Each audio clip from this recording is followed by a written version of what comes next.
அந்த நாம் தமிழர் கட்சி வந்து ஒரு பெரிய அளவுக்கு ஓட்டை பிரித்து கொண்டு வந்துடுவாங்க அப்படின்னு நம்ம நினைக்கல. அப்படின்னா என்ன காரணம்னா, இன்றைக்கி கரண்ட் பாலிடிக்ஸில் அவங்க பண்ணுறது கரெக்டாக அப்படின்னா இன்றைக்கி வந்து அவங்களால வாக்கு வந்து நினைச்ச அளவுக்கு வாங்க முடியாது. இப்போது நான் எடுத்த இது கணக்குப்படி பார்த்தா 20-25% வரைக்கும் அசால்ட்டாக கிடைக்கக்கூடிய வாய்ப்பு. வெற்றி பெறுவார் என்பதை தாண்டி 25% பெறுவார். வெற்றி பெறுவார்கள்லாம் வந்து 45-50% வேணும். ஒரு எடுத்த உடனே இது வரைக்கும் அரசியலில் போட்டியே போடாத ஒரு கட்சி 25% வாங்குறதுங்கிறது ட்ரெமெண்டஸ். திமுக வந்து அவங்களுடைய களத்தில் இருக்கிற ஸ்ட்ரென்த் வந்து 100% அப்படின்னு வச்சாச்சுன்னா, அதிமுகவுக்கு வந்து மொத்த தமிழ்நாட்டில் களத்தில் எடுத்தாச்சுன்னா 40% தான். அந்த அதிருப்தின்னு சொல்லுவாங்களா, ஆன்டி இன்கம்பன்சி, அது வந்து திமுக மேலே நிறையாவே இருக்குது. விடுதலை சிறுத்தைகளில் வந்து தலைமை எவ்வளோ பெருசோ இல்லையோ, தொண்டர்கள் வந்து ஸ்ட்ராங். திமுகவுக்கு வந்து தலைமையும் ஸ்ட்ராங்கு, தொண்டர்களும் ஸ்ட்ராங். தனிப்பட்ட முறையில் விஜய்க்கு மட்டும் ஒரு பெரும் செல்வாக்கு இருக்குது, 25% இருக்குது. ஆனால் அவர் தனியாக நின்னா, அவர் ஒரு தொகுதியில் நின்னா கூட அவர் ஜெயிக்கிறதே கஷ்டம். இந்த மொத்த தமிழ்நாட்டிலையும் இந்த கரப்ஷன் பற்றி சொல்லக்குள்ள ஒரே ஒருத்தர் மட்டும் எக்ஸப்ஷன். 13 அமைச்சர்கள் மேலே வந்து ஊழல் குற்றச்சாட்டு. இன்னொன்று, இந்திய அரசியலில் ஊழல் பண்ணாமல் அரசியல் யாராலையும் பண்ண முடியாது.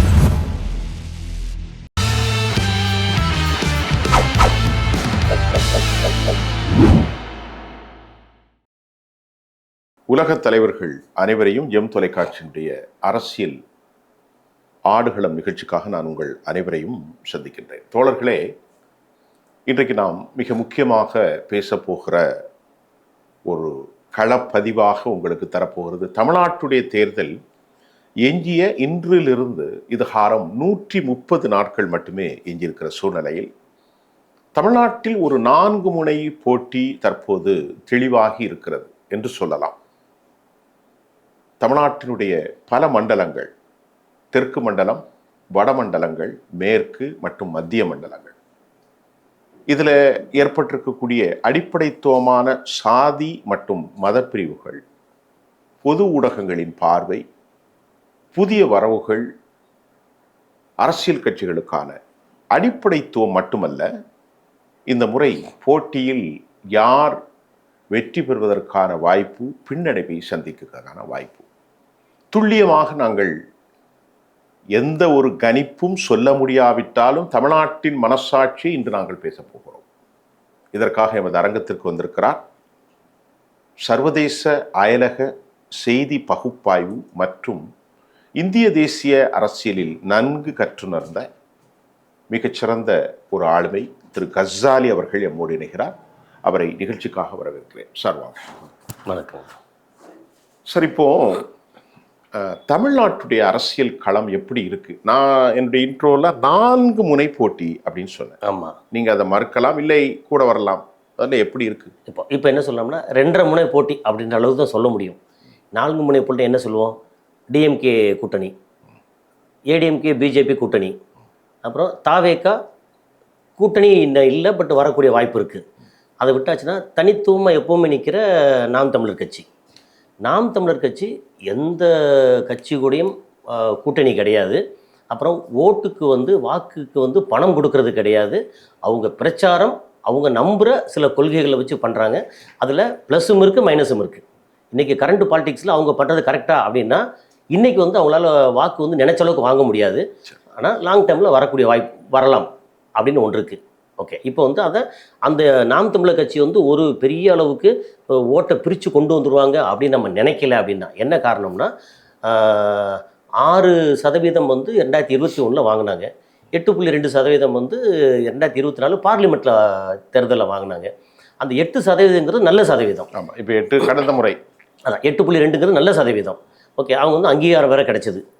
ஆனால் அதே நேரத்தில் இப்போ ஒரு தமிழ்நாட்டில் ஒரு கட்சி ஜெயிக்கணும்னா குறைஞ்சபட்சம் வந்து 40% 45% வாங்கினா மட்டும்தான் வெற்றி கோட்டை வந்து தொட முடியும். அதாவது 40க்கு மேலே 40%, 45, சில இதில் 50% வரைக்கும். அதான் முன்னா கடந்த முறை போயிருக்கேன். ஆமாம், இல்லை அது என்ன காரணம்னா, இப்போ நமக்கு ஆவரேஜ் என்ன செய்யணும்னா ஒரு தொகுதியில் மொத்தம் 234 தொகுதியில் எடுத்தாச்சுன்னா சோழிங்கநல்லூர் வந்து பிக்கெஸ்ட் தொகுதி 7 லட்சம் வாக்களுக்கு மேலே இருக்குது. எனக்கு தெரிஞ்சு வந்து அரியலூர் இந்த மாதிரி இடங்கள்ல வந்து 2 லட்சத்துக்கு கீழே இருக்குது. ஸோ வில்லிவாக்கம் பெரிய தொகுதி தானே? பட் இருக்கிறதுலே ரொம்ப பெருசு வந்து சோழிங்கநல்லூர் 7 லட்சம் வாக்காளருக்கு மேலே. அங்கேயே வந்து இப்போ எஸ்ஏஆர் வந்து அது வேறு தனியாக பேசணும், அதில் ஏகப்பட்ட குளறுபடி இருக்குது. இப்போ என்ன ஒரு கணக்குன்னா 2.5 லட்சம் வந்து ஆவரேஜாக வந்து ஒரு தொகுதியில். ஆமாம், ஆவரேஜா 2.5 லட்சம் ஒரு சட்டமன்ற தொகுதிக்கு 2.5 லட்சம். 2.5 லட்சம் ஓட்டு போடுற மக்கள், ஆர்வமாக வந்து ஓட்டு போடக்கூடிய மக்கள் அப்படின்னு சொல்லியாச்சுன்னா அதிகபட்சம் 2 லட்சம் பேர். 180 2 லட்சம் பேர். இந்த 2 லட்சம் பேரில் வந்து நீங்கள் மூன்று முனை போட்டி, உதாரணத்துக்கு டிஎம்கே ஏடிஎம்கே கூட்டணி, தாவேகா, அப்புறம் உதிரிகள்னால் நம்ம வந்து நாம் தமிழ் கட்சி ப்ளஸ் வந்து மற்ற ஏதாவது இண்டிபெண்ட் அப்படிலாம் வருவாங்க இல்லையா, அப்படி கணக்கு வச்சிங்கன்னா இவங்களுக்கு வந்து இண்டிபெண்ட் நாம் தமிழர் கட்சி எல்லாம் சேர்த்து ஒரு 10% வாங்கிட்டாங்க. அப்படின்னா கிட்டத்தட்ட 20,000 ஓட்டு 22,000 ஓட்டு அங்கே வாங்கிட்டாங்கன்னு வச்சுங்களேன். அதுக்கப்புறம் இது தாவேக்காவோட எழுச்சி இருக்குல்ல, அதை பற்றி டீட்டெயிலாக பேசணும். என்னென்னா, நான் வந்து ஒரு 1.5 மாதத்துக்கு முன்னாடி கோயம்புத்தூரில் போய் அந்த ஏரியாவில் வந்து கேட்டேன். அதுக்கப்புறம் இடையில வந்து இங்கே கோயம்புத்தூரில் காலேஜில் போய் பேசணும். அப்புறம் இங்கே சென்னையில் வந்து காலேஜில் பசங்கிட்ட வந்து பேசினேன். இப்போது ஒரு போன வாரம் வந்து மதுரையில் போய் பெண்கள்கிட்ட 40-45 வயசு பெண்கள், அதுக்கப்புறம் வந்து முதல் நாள் வந்து ஒரு முதலமைச்சர் ஸ்டாலின் வந்து லேப்டாப்பு கொடுக்குறது இந்த மாதிரி அரசியல் கூட்டம் நடத்தினார். அந்த கூட்டத்துக்கு போயிருந்தேன். போய் அங்கே நிறையா மக்கள்கிட்ட பேசினோம். அப்புறம் வெளியில் உள்ள மக்கள்கிட்ட பேசும்போது அவங்க வந்து பசங்க சொல்கிறாங்க, இந்த முறை வந்து தாவேகாவுக்கு ஓட்டு போடணும், விஜய்க்கு ஓட்டு போடணும் அப்படின்ற அளவில் 40 வயசுக்கு மேற்பட்ட பெண்மணிகள் வந்து நிறைய பேர் சொன்னோன்னே எனக்கு உண்மையில் ஆச்சரியமாக இருந்துச்சு. அந்த வார்த்தை வந்து கோயம்புத்தூர் சைடில் இல்லை. அப்புறம் தென்காசி பக்கம் போய் கேட்கும்போது பசங்க அங்கே பேசும்போது நான் வந்து விஜய் கட்சிக்கு ஓட்டு போடுவேன் அப்படின்னு. அப்போது நீ நேரடியாக விஜய் அப்படின்னு சொல்லியாச்சுன்னா இப்போது நான் எடுத்த இது கணக்குப்படி பார்த்தா 20-25% வரைக்கும் அசால்ட்டாக கிடைக்கக்கூடிய வாய்ப்பு. வெற்றி பெறுவார் என்பதை தாண்டி 25% பெறுவார். வெற்றி பெறுவார்ங்கிறதுலாம் வந்து 45-50% வேணும். வெற்றி பெறதுக்கான வாய்ப்பு வந்து விஜய்க்கு வந்து ரொம்ப ரொம்ப குறைவு. ஆனால் ஒரு எடுத்த உடனே இது வரைக்கும் அரசியலில் போட்டியே போடாத ஒரு கட்சி 25% வாங்குறதுங்கிறது ட்ரெமெண்டஸ். அது ஒரு ட்ரெமெண்டஸ் எஃபெக்டிவ். ஆமாம், tremendous impact on Tamil Nadu politics. பயங்கர இம்பாக்ட். நீங்கள் 10% வாங்கிட்டாலே பெரிய இம்பாக்ட். ஆமாம். அப்போ 25% வாங்கக்கூடிய அளவுக்கு நான் கேட்டதில்லை. ஆனால் அதில் வந்து என்ன நடக்கும் அப்படின்னு சொல்லி சின்ன விஷயத்த சொல்லிட்டோன்னு வச்சுங்களேன், கொஞ்சம் ஈஸியாக இருக்கும். என்னென்னா, அந்த கட்சி வந்து ரொம்ப புதிய கட்சி. அங்கே வந்து வெளியில் கீழே வரைக்கும் வந்து நேர்த்தியாக வேலை செய்கிறதுக்கோ மக்களை வந்து சந்தித்து ஓட்டை வந்து கரெக்டாக வந்து சேனலைஸ் பண்ணுறதுக்கோ அவங்ககிட்ட ஆள் இல்லை. அதாவது ரூட்டில் வேலை பார்க்க ஆள் இல்லை. அந்த இடத்துல வந்து ஸ்ட்ராங்காக இருக்கிறது வந்து டிஎம்கே. அதிமுக அதுக்கு அடுத்த லெவலில் என்ன பிரச்சனை, திமுக களத்தில் இருக்கிற நம்பர் 1. நீங்கள் திமுக வந்து அவங்களுடைய களத்தில் இருக்கிற ஸ்ட்ரென்த் வந்து 100% அப்படின்னு வச்சாச்சுன்னா, அதிமுகவுக்கு வந்து மொத்த தமிழ்நாட்டில் களத்தில் எடுத்தாச்சுன்னா 40% தான். என்ன காரணம்னா, அவங்களுடைய ஸ்ட்ரென்த் வந்து எங்கெல்லாம் வெற்றி அடைஞ்சாங்களோ அந்த ஏரியாவில் ஸ்ட்ரென்த் நல்லா இருக்கு. நீங்கள் கொங்கு பெல்ட் திமுகவுக்கு, திமுகவுக்கு தமிழ்நாடு முழுக்க நல்லா இருக்கு. நமக்கு முன்னாடி வந்து சென்னையில் வந்து திமுக ஸ்ட்ராங்காக இருக்கும், திருநெல்வேலியில் வந்து திமுக ஸ்ட்ராங்காக இல்லை, கன்னியாகுமரியில் வந்து சரியில்லை அப்படின்ற இடத்துல கன்னியாகுமரியில் காங்கிரஸ் அண்ட் பிஜேபி ஸ்ட்ராங்காக இருக்கிற இடத்துல இப்போ திமுகவும் ஸ்ட்ராங்காக இருக்குது. ஏன்னா களப்பணி அப்படி. இப்போ எஸ்ஐஆர் ஃபார்ம் இதெல்லாம் பார்த்தீங்கன்னா இந்த களப்பணியிலேயே மக்கள் வந்து திமுக பரவாயில்ல அப்படின்ற அளவுக்கு இருக்குது. அதே நேரத்தில் அந்த அதிருப்தின்னு சொல்லுவாங்களா, ஆன்டி இன்கம்பன்சி, அது வந்து திமுக மேலே நிறையாவே இருக்குது. நீங்கள் இப்போ அழகாக சொல்லிட்டீங்க. ஒரு யாருக்கும் சாதகம் இல்லாமல் தான் நம்ம பேசுகிறோம். ஆமாம், அப்பதான் ஒரு செய்தியாளனுக்குரிய நல்ல ஒரு நமக்கு வந்து யாரு சாதகமும் தேவையில்லை. இப்ப திமுகவின் மீது ஒரு பழம் திண்டு கொட்டை போட்ட மூத்த தலைவர்கள் மீது ஏராளமான 13க்கும் மேற்பட்ட அமைச்சர்களின் மீது ஊழல் குற்றச்சாட்டு, செயல்பாடுகளில் பெரிய தொய்வு, கட்டமைப்புகள், இன்ஃப்ராஸ்ட்ரக்சர், எக்ஸிகியூஷன் நடைமுறைப்படுத்துவதில் it has a lot of the poor to be appear. ரொம்ப போரா இருக்கிறதாக காணப்படுது. அவர்கள் அதற்கு சொல்றது இந்த 1000 ரூபாய் கொடுத்தது, சிற்றுண்டி, இந்த மாதிரி சில விஷயங்கள்லாம் சொல்கிறாங்க, கம்ப்யூட்டர் கொடுத்தலாம். இப்போ எப்படி how the DMK overcome in anti incumbency? ரொம்ப ரொம்ப கஷ்டம். என்ன பண்ணுறாங்கன்னா, நான் வந்து ஒரு பெண்மணிட்ட உதாரணத்துக்கு நான் வீடியோ வச்சுருக்கேன். ஒரு பெண்மணிட்ட கேட்கும்போது மாதம் 1000 ரூபா வாங்குறீங்களா? வாங்குகிறோம். யார் கொடுக்குறா? திமுக தான் கொடுக்குது, திமுக அரசு கொடுக்குது. சரி, அப்போ யாருக்கு ஓட்டு போடுவீங்க? விஜய்க்கு ஓட்டு போடுவேன். ஏன் விஜய்க்கு ஓட்டு போடுங்க? இல்லை, இதுக்கு முன்னாடி நான் வந்து சூரியனுக்கு தான் போட்டேன், இப்போ நான் விஜய்க்கு ஓட்டு போட்டேன். இது ஒரு சோறு பதம் சொல்லுவோம் இல்லையா, அது மாதிரி அவங்க சொன்னது. ஏன்னா வேணும். அது போக ஒரு நண்பரோட தங்கச்சி மாப்பிள்ளை வந்து பெரிய படிப்பாளி. அவர் சொன்னார் வந்து கல்வியாளர், பெரிய கல்வியாளர். அவர் வந்து பெரிய இன்ஜினியர், பெரிய கல்வியாளர். அவர் சொன்னார் ஒரு மாற்றம் வேணும்ல, அதனால் வந்து தாவேக்காவுக்கு தான் ஓட்டு போட போகிறேன். சரி, இப்போ தான் இது நல்லா இருக்கேன், வேறு என்ன மாற்றம் வேணும்? நல்லா இருக்குலேருந்து மோசமாக இருக்கிறதுக்கு மாற்றம் வேணுமா? இல்லை இல்லை, இவங்க வந்து ஒரு என்னதான் இருந்தாலும் இவங்க சரியில்லை அப்படின்ற மனப்பான்மை. இதை வந்து திமுக ஓவர் கம் பண்ணணும் அப்படின்னா இவங்க என்னெல்லாம் வந்து சீரழிக்கிறாங்க, என்ன பண்ணுறாங்கிற விஷயத்த ரொம்ப மேசிவாக கீழே வரைக்கும் இறங்கி பரப்பலை அப்படின்னா திமுக வந்து கொடுக்குற எஃபர்ட் இது எல்லாமே வந்து வேஸ்ட்டாக போகும்னு தோணுது. யாருக்கு வேஸ்ட்டாக போகும்? திமுகவுக்கு வேஸ்ட்டாக போகும். அண்ணா திமுக இன்னும் பரிதாபமாக இருக்குது போகிற இடங்கள்லாம். அண்ணா திமுகனா நீங்கள் பிஜேபி சேர்ந்து தான் சொல்கிறீங்க? சேர்த்து தான் சொல்கிறேன். கூட்டணி அண்ணா திமுகன்னு சொல்லியாச்சு. அப்போ நம்ம வந்து பிஜேபி வந்து எப்படி பார்த்தாலும் 6% 7% ஓட்டு வங்கி உள்ள ஒரு கட்சி. 11ங்கிறாங்க. இல்லை, அது வந்து 11 எடுத்தாச்சுன்னா அது வந்து டீட்டெயில் சும்மா 4 பேர் மட்டும் சொல்லியாச்சுன்னா அது தெரிஞ்சிடும். இவர் வந்து ஏசி சண்முகம், பாரிவேந்தர், அதுக்கப்புறம் வந்து மேகநாதன், இவர் நாதன், ஐயநாதன், அவர் இப்படின்னு சொல்லி, அப்புறம் வந்து ஓபிஎஸ், டிடிவி, இவங்களோட ஓட்டெல்லாம் சேர்த்தீங்கன்னா அது ஓவராலாக 5% வந்துடுது அதுவே. அதனால் இவங்களுக்கான ஒரு ஓட்டு வங்கி இருக்குல்ல, அது 5 தான். 5 to 7, 6-7% வரைக்கும் வரும். முன்னாடி வந்து 2%, 1.5% இருந்தது. இப்போ வந்து நல்லா வளர்ந்துருக்காங்க. கிராமங்கள் அளவுக்கு வந்து பிஜேபி வந்து கட்டமைச்சிருக்காங்க. அது வெளியில் கிராம அளவுக்கு போகும்போது தெரிஞ்சது, கட்டமைச்சிருக்காங்க. அந்த இடத்துல வந்து பெரிய ஃபெயிலியர் யாருன்னா காங்கிரஸ் வந்து எந்த இடத்துலையும் தொண்டர்களே கிடையாது. அவங்க வந்து தனித்து நின்னாங்கன்னா 0.5% கூட வாங்க மாட்டாங்க. அவ்வளோ மோசமாக இருக்கும், பயங்கர மோசமாக இருக்குது. காங்கிரஸை நம்பி வேலை செய்கிறதுக்கு ஆளே இல்லை. இப்போ சமீபத்தில் இது இடைச்சர்களாக சொல்லிடலாம். இப்போ தாவேக்காவோட கூட்டணி பேரம் பேச போகிறோன்னு போயிருக்காங்க. இப்போ எப்படின்னா வெறும் தலைவர்களாக போய் சேர்ந்தாச்சுன்னா தொண்டர்கள் வேணும்ல. இவங்க வந்து திமுகவோடு இருக்கும்போது காங்கிரஸுக்கு வந்து வேலை செய்கிறதுக்கு வெற்றி வாய்ப்பை எடுத்து கொடுக்கறதுக்கு வந்து திமுகவோட தொண்டர்கள் இருந்தாங்க. அதுக்கப்புறம் சப்போர்ட்டுக்கு கூட வந்து விடுதலை சிறுத்தைகள் இருந்தாங்க. விடுதலை சிறுத்தைகளில் வந்து தலைமை எவ்வளோ பெருசோ இல்லையோ தொண்டர்கள் வந்து ஸ்ட்ராங்கு. திமுகவுக்கு வந்து தலைமையும் ஸ்ட்ராங்கு, தொண்டர்களும் ஸ்ட்ராங்கு. ஆனால் வழியாக வரும்போது அந்த குடும்பத்தை பற்றின நெரேட்டிவ் இருக்குல்ல, அது வந்து இந்த பத்திரிகைகள் இதெல்லாம் வந்து திமுகவை பற்றி கண்ணா பின்னான்னு பேசுகிறாங்க. இது இப்போ எதிர்த்து அடிக்கிறாங்க. அதாவது வாரிசு அரசியல், கருணாநிதி குடும்பம் நிறைய சம்பாதிச்சிட்டாங்க. ஆமாம், இது வந்து மக்கள்கிட்ட பெரிய ஒரு இது சொன்னீங்க. 13 அமைச்சர்கள் மேலே வந்து ஊழல் குற்றச்சாட்டு. இன்னொன்று, இந்திய அரசியலில் ஊழல் பண்ணாமல் அரசியல் யாராலையும் பண்ண முடியாது. அது உண்மைதான். என்ன இந்த ஊழல்ல வந்து இதை மக்கள் உணர்ந்திருக்காங்களா? எல்லாம் உணர்ந்திருக்காங்க. பாஜக மிஸ்டர் கிளீன் கிடையாது, காங்கிரஸ் கிடையாது, எல்லாருமே ஊழல். எல்லாரும் தெரியும். எல்லாம் ஊழல் பண்ணாம அவங்க சொல்றது என்ன தெரியுமா?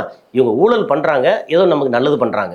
அவங்க ஊழல் பண்றாங்க, நமக்கு எதுவும் நல்லது பண்ணலை அப்படின்ற அளவுக்கு வந்து பிஜேபி மேலே மக்கள் ஓவரால் இதில் பேசும். சிலர் வந்து விவரமான ஆட்கள் பேசும்போது பிஜேபி ஊழல் பண்ணுறது மக்களுக்கு எதுவும் பண்ணலை, ஒன்லி அம்பானி அதானிக்கு மட்டும் பண்ணுறாங்க அப்படின்ற இடத்துல அவங்க பேசுகிறாங்க.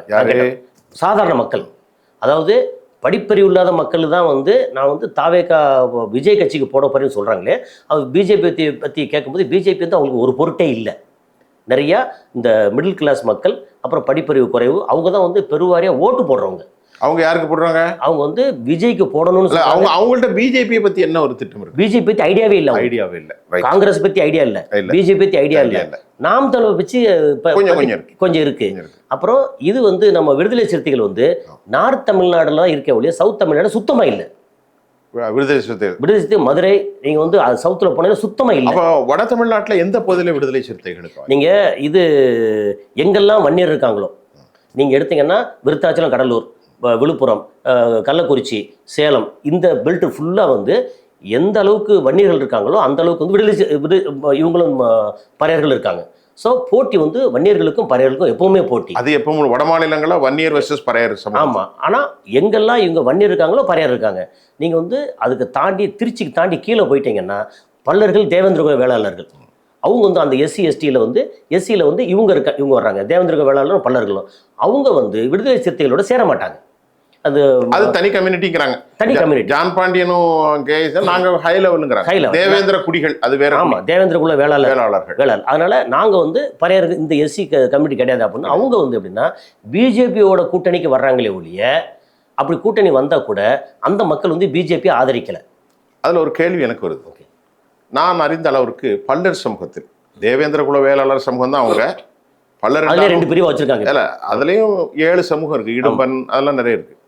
அந்த மக்கள் வந்து ஒரு கல்வியானவர், நிறைய படிச்சிருப்பாங்க. நீங்கள் பார்த்தீங்கன்னா தெற்கு பகுதியில் நிறைய படிச்சிருப்பாங்க. ஆனால் அவங்கள்ட்ட ஒரு 50% கிறிஸ்தவ பல்லர்கள் தான் இருக்கிறார்கள். தேவேந்திர குல மக்களில் 50% கிறிஸ்தவர்களாகத்தான் இருக்கிறார்கள். அது எப்படி பிஜேபி மீதி 50% கட்சி? இப்படி பார்த்தீங்கன்னா வந்து நாடார்கள் வந்து நிறைய கிறிஸ்தவ நாடார்கள் இருக்காங்க. அது கன்னியாகுமரியில். அது நம்ம ரெண்டாவது பேசுவோம். இல்ல, அது என்ன, நீங்க திருநெல்வேலிக்கு பின்னாடி கீழே போயாச்சுனாலே தேவேந்திர வேளாளர் பல்லர் சமூகம், நாடார் சமூகம் 2 பேருமே வந்து கிறிஸ்தவரா இருக்காங்க. சரியா? அந்த 2 பேருமே வந்து காங்கிரஸ் ஆதரிக்கிறாங்க, பிஜேபி ஆதரிக்கிறாங்க. அதுல வந்து இந்த கிறிஸ்தவர்கள் அப்படிங்கிறத தாண்டி இவங்க பிஜேபி ஆதரிக்கிறதுக்கு பெரிய காரணம் இல்லை. அவங்களுக்கு என்னன்னா, அங்கே யாரெல்லாம் வந்து லோக்கல் போட்டி போடுற ஆள் இன்ஃப்ளூயன்ஸ் பண்ணுறாங்களோ, நீங்கள் காந்தியா இருக்கட்டும், இல்லை வந்து இப்போ நயினா நாகேந்திரன் இருக்கட்டும். நான் வந்து அங்கே திருநெல்வேலியில் கடம்பங்குளம், வள்ளியூர் இங்கெல்லாம் போயிருந்தேன். இது வந்து ஒரு 3 மாதத்துக்கு முன்னாடி. அங்கே போயிருக்கும்போது விசாரித்தா, இரஸ்பெக்டிவ் ஆஃப் எனி இது பார்ட்டி, அவங்க சொன்னது வந்து நயினார் நாகேந்திரனுக்கு ஓட்டு போடுவோம். அது முக்குளத்தூர் இல்லை, நான் சொல்றது வந்து தேவேந்திர குல வேளாளர். நயினார் நாகேந்திரனுக்கு ஓட்டு போடுவோம்னா அவருக்கு மட்டுமா, அவர் சார்ந்த கட்சிக்கா? அவருக்கு. அவர் நின்றா இல்ல, அந்த அவர் ஒரு தொகுதியில போட்டிட்டா அவருக்கு போடுவாங்க. அவருக்கு போடுவாங்க. அவர் இல்லாம பிஜேபியில வேற யாராவது நின்னா ஓட்டு போட மாட்டாங்க. யாருமே போட மாட்டாங்க. என்னன்னா, அவர் வந்து இண்டிவிஜுவலா அவருக்கு வந்து பெரிய அளவுக்கு செல்வாக்கு இருக்கு. எப்படி வந்து நல்ல மனுஷன். ஆமா, எல்லா மக்களுக்கும் அறிஞ்ச நல்ல அந்த ஏரியா சாஃப்டா எல்லா மக்கள்கிட்ட வந்து அரவணைச்சு போற. எப்படி தொண்டாமுத்தூர்ல எஸ்பி வேலுமணி நின்னா இரஸ்பெக்டிவ் ஆஃப் பார்ட்டி, அவர் ஏடிஎம்கேனாலும் சரி சுயேட்சைனாலும் சரி தனிப்பட்ட முறையில் அவர் ஜெயிப்பார் அப்படின்ற அங்கே போய் விசாரித்தேன். அங்கே வந்து எப்படி சொல்கிறாங்களோ அது மாதிரி நயினார் நாகேந்திரன் தனியாக நின்னாலும் ஜெயிப்பார்.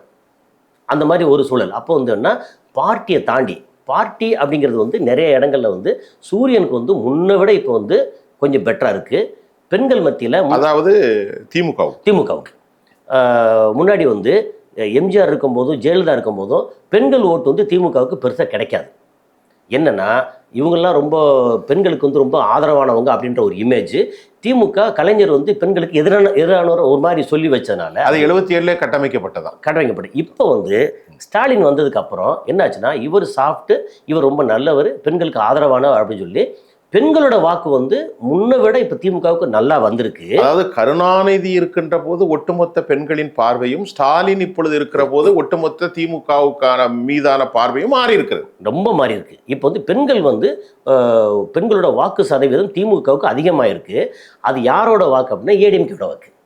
இப்போ ஏடிஎம்கேல வந்து ஏற்கனவே இளைஞர்கள் இல்லை, இப்போ திமுகவில் இளைஞர்கள் கொஞ்சம் இருக்காங்க. இப்போ இருந்த இளைஞர்களை கடந்த ஒரு 3-4 தேர்தலாக ஒரு 6-7 வருஷமாக நாம் தமிழர் கட்சி வந்து ஒரு இந்த 18 வயசுலேருந்து 25-30 வயசு வரைக்கும் உள்ள மக்கள் வந்து இழுத்துட்டு போனாங்க இல்லையா, அது வந்து 36 லட்சம் ஓட்டு வாங்கியிருக்காங்க. இந்த ஓட்டில் யாரோட ஓட்டுனா மெஜாரிட்டி வந்து திமுக ஓட்டு. இப்போது இது அதுக்கு அடுத்து வந்து நம்ம தாவேக்கா வர்றதுக்கு முன்னாடி இது சொல்லிடுவோம். நம்ம மக்களுக்கு வந்து எல்லா அமைச்சர்களும், எல்லா மாவட்ட செயலாளரும், எல்லா கவுன்சிலர்களும் எல்லாருமே ஊழல் பண்ணுவாங்க. ஊழல் பண்ணது போக நமக்கு ஏதாவது ஓரளவு நல்லது பண்ணுறாங்களா, நம்ம வந்து ஈஸியாக அப்ரோச் பண்ண முடியுதா, நம்ம போனால் என்னப்பா எப்படி இருக்கு அப்படின்னு கேட்குறாங்களா, நல்ல விதமாக அந்தந்த ரீஜன் மக்கள் அந்த மாதிரி மைண்ட் செட்டுக்கு வந்துட்டாங்க. அதாவது corruption is a part of life. அவ்வளோதான். யார் வந்தாலும் சரி, யாராவது இவர் கரப்ஷனே பண்ண மாட்டாங்க, நமக்கு ஏதோ நல்லா செய்கிறாங்களா அப்படி ஒரு மனநிலை வந்துட்டாங்க. இதில் இந்த மொத்த தமிழ்நாட்டிலையும் இந்த கரப்ஷன் பற்றி சொல்லக்குள்ள ஒரே ஒருத்தர் மட்டும் எக்ஸப்ஷன், மதுரையில் பீட்டர் பழனிவேல் தியாகராஜன். அவர் வந்து கரப்ஷன் பண்ண மாட்டாரு, ஓட்டுக்கு காசு அந்த மக்கள் அப்படி நினைக்கிறாங்க இருக்காங்க. எப்பவுமே அவர் நின்னா அவருக்கு ஓட்டு போடுவோம், காசு கொடுக்கலன்னா பரவாயில்ல, வேற ஆளு காசு கொடுத்தா கூட அவங்களுக்கு ஓட்டு போட மாட்டோம், அவருக்கு மட்டும் ஓட்டு போடுவோம். நீங்க சொன்னதுல 2 பேரை சொன்னீங்க. ஒன்று நயினார் நாகேந்திரன் காசு கொடுப்பாரு, இல்ல காசு சொல்லல, மக்கள் ஓட்டு போடுவோம். ஆமா, யாரு தேவேந்திர குல வேளாளர்கள், அது ஒரு ஏற்கனவே தேவர் ஓட்டு அவர் தேவர் சமூகம், அவர் மரவர் சமூகத்தை சேர்ந்தவர். அந்த மரவ சமூகம் ஓட்டு போடுவாங்க, தேவேந்திர குல வேளாளர் ஓட்டு போடுவாங்க, கொஞ்சம் நாடார் ஓட்டு போடுவாங்க. அவருக்கு வந்து அந்த செல்வாக்கு இருக்கு. மேன் ஆஃப் நைஸ், ஒரு நல்ல ஒரு இனிமையான மனிதர். இப்போ வந்து நம்ம தேவேந்திர குல வேளாளர் இதெல்லாம் சேர்த்து வந்து நயினார் நாகேந்திரன் சொல்ல முடியா, அவர் வந்து ஓட்டுக்கு காசு கொடுப்பாரு, மக்களுக்கு நிறைய செலவு பண்ணுவார். ஆனா அதெல்லாம் எதுவுமே இல்லாம மேன் ஆஃப் கிளீன்லினஸ் அப்படி எடுத்தாச்சுன்னா பீட்டர் பழனிவேல் தியாகராஜன். அவர் ஒருத்தரை தவிர தமிழ்நாட்டில் வந்து ஒரு எலிஜிபிள், ஒரு கரெக்டான ஒரு பாலிட்டிஷியன், கரெக்டானு சொல்கிறத விட ஒரு சரியான ஒரு ஊழல் இல்லாத பாலிட்டிஷியன் அவர் ஒருத்தர் தான் தமிழ்நாட்டில்.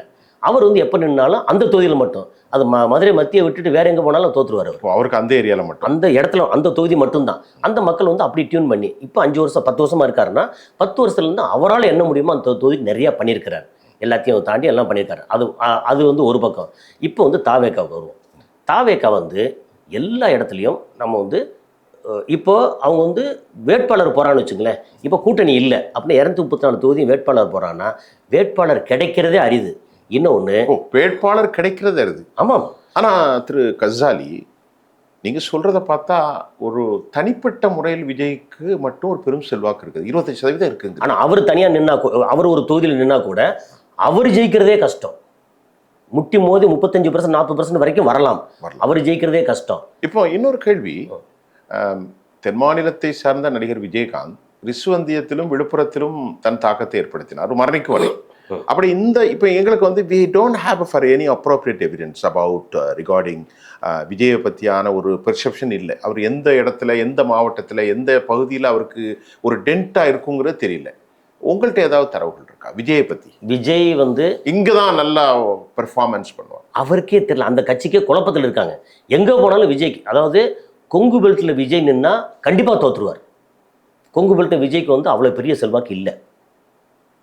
கொங்கு பெல்ட்டில் அதிமுக, பிஜேபி, திமுக இந்த மூணுக்கும் அடுத்த லெவலில் வந்து நாம் தமிழர் கட்சி இவங்களுக்கெல்லாம் செல்வாக்கு இருக்குது. விஜய்க்கு வந்து செல்வாக்கு வந்து குறைவு. கொங்கு பெல்ட் மேற்கு தமிழ்நாடு நம்ம தமிழ்நாட்டை வந்து 5ஆ பிரிப்போம். நீ வந்து சென்னை சிட்டி இருக்கு இல்லையா, இது இந்த சரௌண்டிங் செங்கல்பட்டு இது வரைக்கும் ஒன்று. அதுக்கப்புறம் வந்து வட தமிழ்நாடுன்னு சொல்லி விழுப்புரத்தை மையமாக வச்சு அந்த பழைய வடார்காடு தென்னார்காடு, பழைய வடக தென்னார்காடு இது வரைக்கும். ஆமாம், கடலூர் இதெல்லாம் சேர்த்து இது வரைக்கும். அதுக்கப்புறம் Thanjavur belt, delta, Kongu belt, அப்புறம் சவுத்து, மதுரைக்கு கீழே தெற்கு இப்படி பிரிப்போம். இப்போ மதுரைக்கு கீழே வந்து மதுரையிலேருந்து இல்லை திருச்சிக்கு கீழே மதுரையிலேருந்து கன்னியாகுமரி வரைக்கும் அல்லது திருநெல்வேலி வரைக்கும் விஜய்க்கு வந்து அருமையான அற்புதமான ஒரு வாய்ஸ் இருக்குது. எங்கேருந்து? திருச்சிக்கு கீழே. ஆமாம், விஜய்க்கு நல்ல வாய்ப்பு இருக்குது. திருச்சி கீழே எந்த பக்கம்? திருநெல்வேலி வரைக்கும். திருச்சி அந்த பக்கம், மதுரை, விருதுநகர், ராஜபாளையம், இந்த பக்கம் வந்து தூத்துக்குடி, திருநெல்வேலி, கன்னியாகுமரி போகும். கன்னியாகுமரியில் வந்து அந்த இடத்துல எப்போவுமே வந்து பிஜேபி அண்ட் காங்கிரஸ் ரொம்ப ஸ்ட்ராங்கு. அந்த சில தொகுதி, அந்த தொகுதி மட்டும். இப்போ கன்னியாகுமரியில் சில தொகுதியெல்லாம் வேறு யாரும் வர முடியாது. சரி, இப்போ நம்ம வந்து முதல் கட்டமாக இன்னைக்கு இவ்வளோ போகுது. ஓகே, இன்னும் நிறைய பேச நிறைய இருக்குல்ல. ஏன்னா நம்முடைய நேயர்கள் வந்து தொடர்ந்து என்னுடைய நிகழ்வுகளை பார்த்துக்கிட்டு தான் இருக்காங்க. இன்னைக்கு நண்பர் கஸ்ஸாலி அவர்களை நாங்கள் அழைச்சிருக்கோம். இன்னும் நாங்கள் முடிவு பெறலை. இந்த தேர்தல் அனலிஸ்டில் முதல் கட்டமாக பேசியிருக்கோம். நிறைய பாருங்கள், அவருடைய பேச்சில் எந்த கட்சிக்கும் ப்ரோவாக இருக்காது. ரொம்ப அழகாக சொல்கிறாரு பாருங்கள் ஒவ்வொரு விஷயத்தையும். இன்னும் நிறைய தகவல்களை குவித்திருக்கிறார். நான் இது தொடர்ந்து அடுத்த அனலைஸ் உங்களுக்கு நான் தரோம். மீண்டும் சந்திப்போம். எங்களுடைய அரங்கத்துக்கு வந்ததுக்கு ரொம்ப சந்தோஷம். நன்றி.